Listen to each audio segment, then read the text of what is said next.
Friends, welcome to our channel. ఈరోజు వచ్చేసి కాసరకాయ తాలింపు వేస్తున్నాను. కాసరకాయలు మా సైడ్ అయితే కాసరకాయలు అంటారు. చిన్నగా ఉండే కాకరకాయలు మాదిరి ఉంటాయి. దీనికి ఇట్లా తూకలు ఉంటాయి.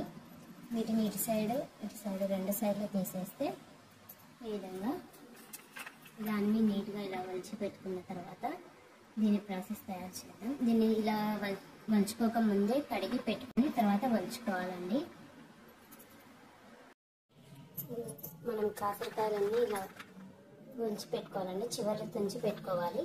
ఇప్పుడు వచ్చేసి నేను దీనికి కావాల్సినటువంటి ఉల్లిపాయలు రెండు పాయలు తరిగి పెట్టుకున్నానండి చిన్న ముక్కలుగా. ఇప్పుడు ఎలా తయారు చేయాలో చూద్దాము.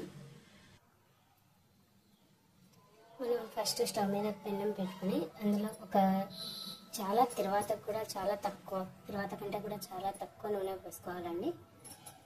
చాలా తక్కువ పడుతుంది దీనికి నూనె అయితే. నూనె వేడయ్యింది. ఇందులో వచ్చేసి ముందుగా తిరువాత గింజలు,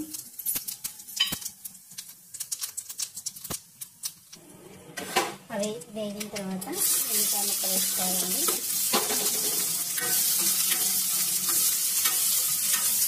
మనకు కొంచెం కలర్ మారేంత వరకు వేయించుకోవాలి.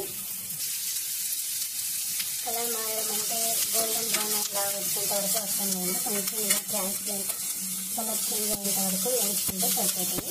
ఇప్పుడు మనం ఇందులో వలిచి పెట్టుకున్న కాకరకాయలు కలుపుకుందాము.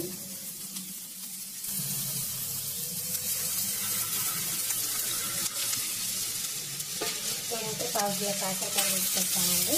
1/2 కిలో కాకరకాయలు నేను 2 ఉల్లిపాయలు వేసుకున్నాను. అందులో మనం కాకరకాయలు అనేది పగిలిపోతాయి, అవి కూడా చేసుకోవాలి.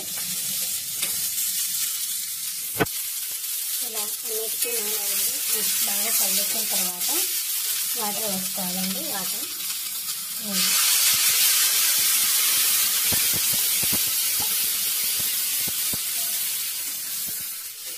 ఇలా అన్నీ మునిగే వరకు నీళ్ళు పోసుకోవాలి.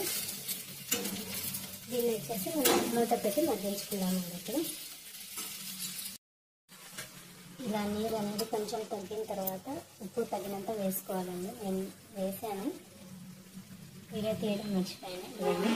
ఇలా ఉప్పు వేయండి. తగినంత మనం ఉప్పు వేసుకొని మళ్ళీ కలుపుకొని ఈ నీళ్ళన్నీ పూర్తిగా ఇంకిపోయే వరకు మనము మూత పెట్టుకొని మగ్గించుకోవాలండి.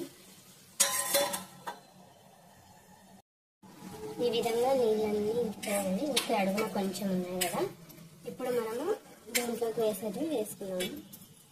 ఫస్ట్ అయితే పసుపు వేసుకున్నాము.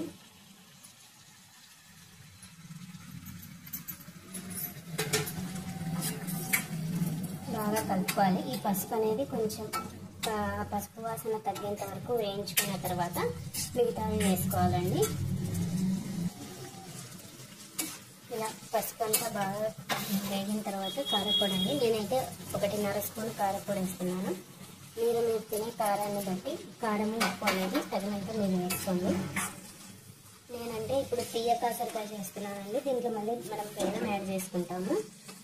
అందువల్ల కొంచెం కారం ఎక్కువైనా కూడా మనకు తీపి అనేది వస్తుంది. ఒకవేళ బెల్లం లేదు, మేము చేదు ఉన్నా కూడా తినగలుగుతాము అంటే మీరు కారం కొంచెం తక్కువ వేసుకొని దానికి తగినట్లు వేసుకోండి. మా ఇంట్లో చేదు ఉంటే తినరనమాట, అందుకని నేను కొంచెం బెల్లం వేసి చేస్తాను. తీయగా ఉంటుంది కాబట్టి ఖచ్చితంగా తినేస్తారు. పిల్లలు కూడా అండి తీయగా ఉంటుంది కాబట్టి ఖచ్చితంగా ఇష్టపడుతూ తింటారు.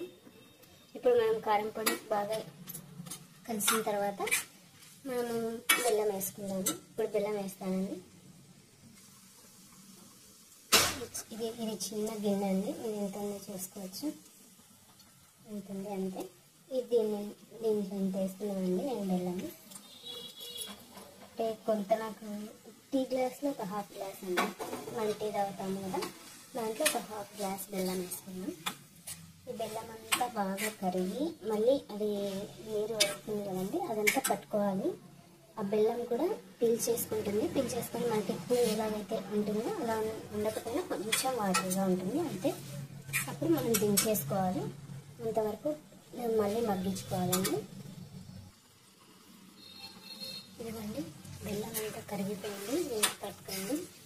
ఈ విధంగా మనకు బెల్లం కరిగిపోయి ఏమంటారు, ఈ విధంగా గట్టి పడిన తర్వాత మనం ఆఫ్ చేసుకోవాలండి స్టవ్ అయితే. ఇప్పుడు మనకు కాసరకాయ తీపి కాసరకాయ అయితే రెడీ అయిపోయింది.